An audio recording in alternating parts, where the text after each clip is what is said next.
Hi guys, मैं इस कोशिश में हूँ कि कैसे आप सभी मुझे ज़्यादा काबिल ऑटो जर्नलिस्ट समझें और ये एस-क्रॉस पेट्रोल इस कोशिश में है कि कस्टमर्स कैसे इसे ज़्यादा एसयूवी माने। तो पहले सवाल का जवाब तो आप कमेंट सेक्शन में दीजिए और दूसरे सवाल का जवाब ढूंढने के लिए ये वीडियो है। हाय गाइस, आई एम क्रांति संभव, वेलकम टू टाइम्स राइट।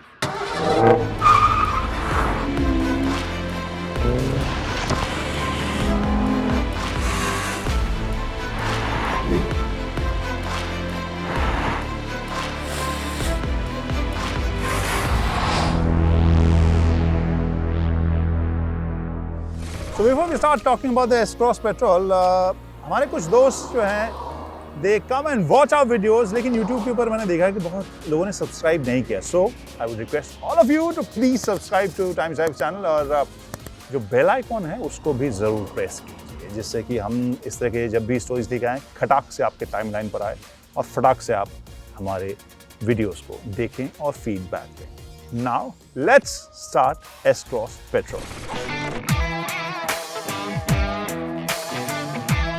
तो हर एक नई कार की बात बिल्कुल नई बात से हो ज़रूरी नहीं, और एस-क्रॉस के लुक के बारे में अगर बात करें तो वो उसी कैटेगरी में आती है. Why? Because if you look at this face, front grille, जिस तरह के क्रोम के हाइलाइट्स हैं, जिस तरह का बोल्ड यहाँ पर लाइन दिया गया है, क्रोम का इस्तेमाल किया गया है, बोल्ड सुजुकी बैजिंग है, प्लस एक स्किड प्लेट टाइप की यहाँ पर बम्पर के अंदर इंटीग्रेटेड यहाँ फील दी गई है, लाइट्स जिस तरह से दिए गए हैं, ये सभी आपने नए वाले जो लेटेस्ट एस-क्रॉस इससे पहले आई थी उसमें देखा ही था. तो वही सारे एलिमेंट्स इसमें भी कैरी हुए हैं, लेकिन असली बदलाव जो हुआ है वो इसके नीचे, इसके अंदर हुआ है. उसके प्रदर्शन को भी जांचेंगे, बट उससे पहले एक बार नजर डालते हैं क्या क्या फीचर्स यहाँ नजर आ रहे हैं.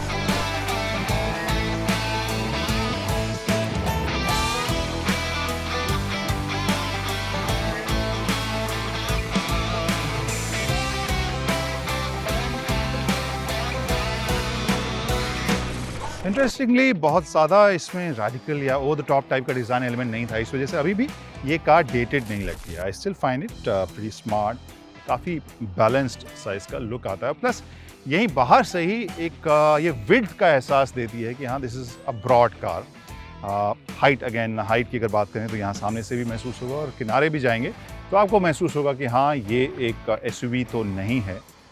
लेकिन एक एलिमेंट जो मुझे काफ़ी अच्छा इसमें लगता है वो है DRL. That looks really nice.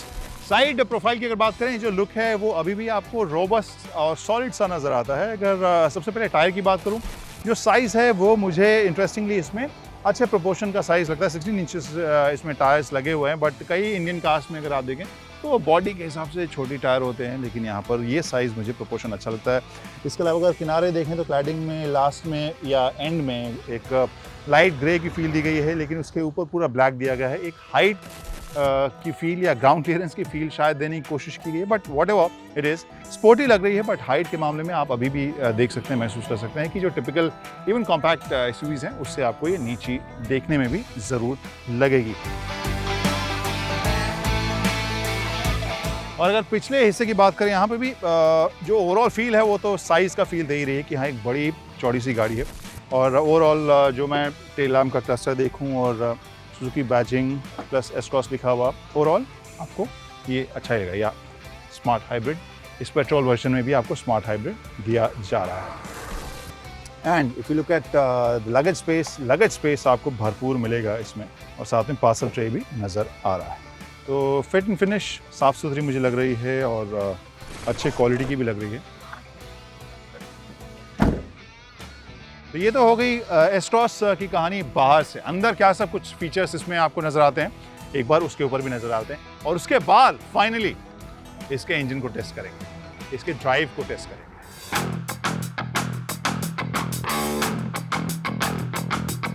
और मैं अब एस-क्रॉस पेट्रोल के अंदर बैठा हूँ. यहाँ ड्राइवर सीट पर क्या कुछ नज़र आ रहा है? सबसे पहले स्टीयरिंग व्हील, अच्छी फील मुझे यहाँ पर इस स्टीयरिंग व्हील के फिनिश में नज़र आ रही है.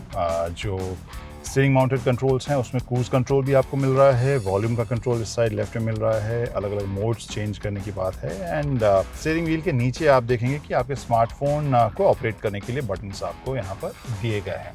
अब इंस्ट्रूमेंटेशन के ऊपर नज़र डालें, दो साइड जो हमें डायल्स मिल रहे हैं वो एनालॉग मिल रहे हैं, चाहे हम स्पीडो की बात करें या फिर टाको की बात करें। बीच में एक स्क्रीन है जो ब्लैक एंड वाइट स्क्रीन आपको देखने को नज़र आ रहा है। उसमें आपके स्मार्ट हाइब्रिड के इंफॉर्मेशन भी आपको उसमें देखने को मिलेंगे, plus odo, engine health, temperature, time, ये सब आपको देखने को मिलेगा।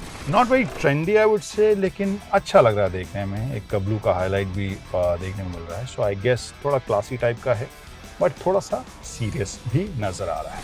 और अगर डैश की बात करूं, वो मुझे इंटरेस्टिंगली स्मार्ट और प्रीमियम लग रहा है। आई गेस पूरी कार में अगर मैं बात करूं, जो फील है वो अंदर आकर आपको ज़्यादा मिलती है। बाहर अगर हम बात करें, बाहर के जो लुक है वो तो हमने देख ही लिया है, लेकिन अंदर से आपको एस-क्रॉस ज़्यादा प्रीमियम फील होती है। अगर मैं ऊपर टॉप डैश के टॉप में जो मटेरियल इस्तेमाल हुआ है वो देखूं, वो भी आपको प्रीमियम सा अच्छी फिनिश वाला लगेगा।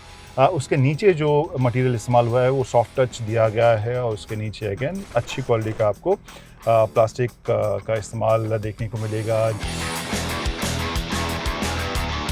जो इंफोटेनमेंट स्क्रीन है उसके इर्द गिर्द जो डिज़ाइन है, जिसमें कि एसी वेंट्स भी इंक्लूडेड हैं, that also looks pretty premium. I think ये डिज़ाइन काफ़ी अच्छा है। What I don't enjoy so much, वो इंफोटेनमेंट स्क्रीन का जो साइज़ है वो आपको काफ़ी छोटा लगेगा इस ग्रैंड स्कीम ऑफ थिंग्स में। तो जो मारुति के बाकी कार्स में आपको देखने को मिला, लगभग वही सारी चीज़ इस स्क्रीन में आपको देखने को मिल रही है, बट साइज, डिज़ाइन, लेआउट आपको एग्जैक्टली वही नज़र आएगा। उसके नीचे क्लाइमेट कंट्रोल के बटन्स देखने को मिल रहे हैं। अगेन नाइसली डन, अच्छे कॉम्पैक्ट तरीके से डिज़ाइन भी किया गया है, और मुझे फंक्शनल भी लगते हैं जिस तरीके से नज़र आ रहे हैं। और जिस ग्रेइश, डार्क ग्रेइश थीम में ये बनाया गया है, जिसमें आपको एक डल एल्यूमिनियम या डल सिल्वर टाइप की फील हाइलाइट्स के तौर पर दी गई है, उस हिसाब से मुझे अच्छी लग रही है देखने में। फिर नीचे आपको ऑक्स और यूएसबी का एक पॉइंट मिलेगा, फ़ोन रखने की आपको जगह मिलेगी। ये मैनुअल ट्रांसमिशन वाला वर्जन है। एक ऑटोमेटिक वाला भी आपको वर्जन मिलेगा, उसके बारे में हम आगे बताएंगे। लेकिन इसके बाद अगर बात करें, दो कप होल्डर्स आपको देखने को मिल रहा है। आर्मरेस्ट के नीचे जगह है, एक पावर पॉइंट भी दिया गया है 12 वोल्ट वाला। आर्मरेस्ट ओके, स्लाइड भी हो रहा है। So I guess this is nice place to be. अगर आप ड्राइवर सीट पर हो इस नई एस-क्रॉस के, तो फिर आपको ये जगह काफ़ी पसंद आएगी, स्पेस के हिसाब से, फिनिश के हिसाब से, एंड ओवरऑल फील के हिसाब से। सीट जो है वो हाइट एडजस्टेबल है मैनुअली, बट वो लिवर क्वालिटी थोड़ी सी और बेहतर ठोस हो सकती थी। बाकी सब जगह जो ठोस मुझे फील आ रही है वो यहाँ पर उतनी नज़र नहीं आई। इसके अलावा ऑटो स्टार्ट या स्टार्ट जो इंजन, जो स्मार्ट हाइब्रिड का बेसिकली काम होता है, उसका कंट्रोल आपको राइट साइड में मिलेगा, और इंजन स्टार्ट स्टॉप बटन तो आपको देखने को मिल ही रहा है। अब मैं चलता हूँ उस हिस्से में जो मुझे एस-क्रॉस की दरअसल एक यूएसपी लगती है। कौन सी है वो? Second row seating. लेट्स गो।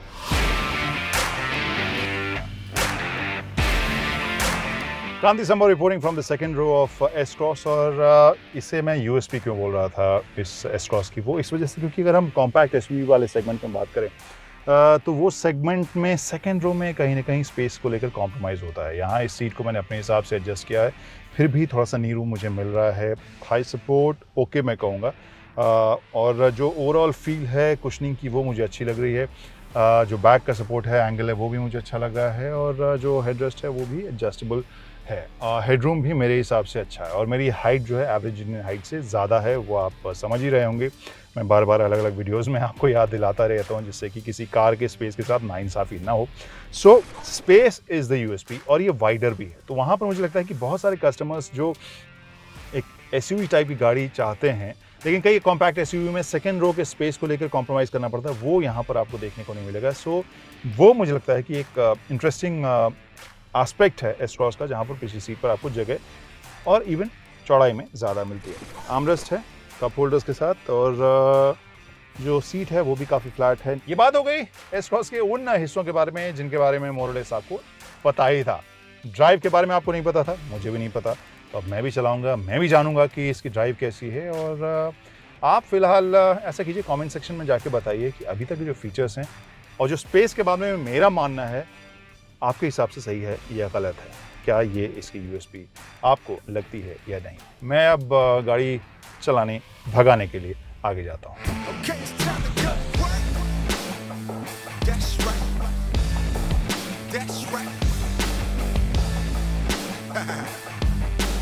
चलिए काफ़ी समा बांध दिया, इसके ड्राइव के बारे में बात करते हैं। As we all know Maruti Suzuki ने अपने डीजल जो इंजन्स हैं उसको थैंक यू बोल दिया है, छोटी गाड़ियों में तो खासकर, और इसी वजह से आपने ब्रेजा को पेट्रोल में देखा, अब एस्ट्रॉस को हम केवल पेट्रोल में देख रहे हैं। और या स्मार्ट हाइब्रिड रेड लाइट के ऊपर खुद बंद हो गई थी, अब खुद स्टार्ट हो गई है और मैं वापस अपनी बातचीत शुरू कर सकता हूँ। एक बार क्रॉस कर लूँ ध्यान से। चलिए, तो अभी तक जो ड्राइव किया उस हिसाब से मैं ये ज़रूर कह सकता हूँ कि शुरुआती आरपीएम के ऊपर थोड़ी सी और ताकत होती, थोड़ा लैग महसूस होता है, थोड़ी और पावर की गुंजाइश मुझे लगती है, फील आती है। वाई? बिकॉज उसके बाद जो उसका प्रदर्शन है वो काफ़ी स्पोर्टी, काफ़ी चुस्त मुझे नज़र आ रहा है इसी, और प्लस पावर की डिलीवरी जो है वो भी काफ़ी लीनियर है। ओवरऑल काफ़ी स्मूथ है, अगेन पेट्रोल इंजन है, और चाहे वो हम एक्सीलेटर की बात करें या क्लच के बिहेवियर की बात करें, गियर शिफ्ट की बात करें, स्मूथनेस आपको चारों तरफ महसूस होगी। और जो राइड की क्वालिटी है, इंजन की आवाज़ या कैबिन में जो नॉइज़ की आवाज़ है, वो सभी काफ़ी कंट्रोल्ड है। ओवरऑल मुझे काफ़ी रिच और शांत, स्मूथ ये ड्राइव देती नज़र आ रही है। मैं बहुत ग्रंटी नहीं कहूँगा, ऑब्वियसली ये एसयूवी वाले सेगमेंट से में नहीं जाकर कार वाले सेगमेंट में ज़्यादा इसका बिहेवियर आपको महसूस होगा, तो उस हिसाब से मैं इसे ग्रंटी नहीं कहूँगा, लेकिन हाँ चुस्त मैं इसे ज़रूर कहूँगा। एक और चीज़ जो मुझे अच्छी लगी इसमें, वो अभी तक जो मैंने महसूस किया है, हालांकि बहुत लंबी ड्राइव हमने इसकी नहीं की है, बट इसका सस्पेंशन जो है उसका बिहेवियर अभी काफ़ी मुझे बैलेंस लगा है। ऊबड़ खाबड़ रास्तों से भी इसे थोड़ा बहुत निकाला है, और महसूस या शोर आपके कैबिन तक उतना नहीं पहुंचता है, तो उस हिसाब से दैट वाज इम्प्रेसिव।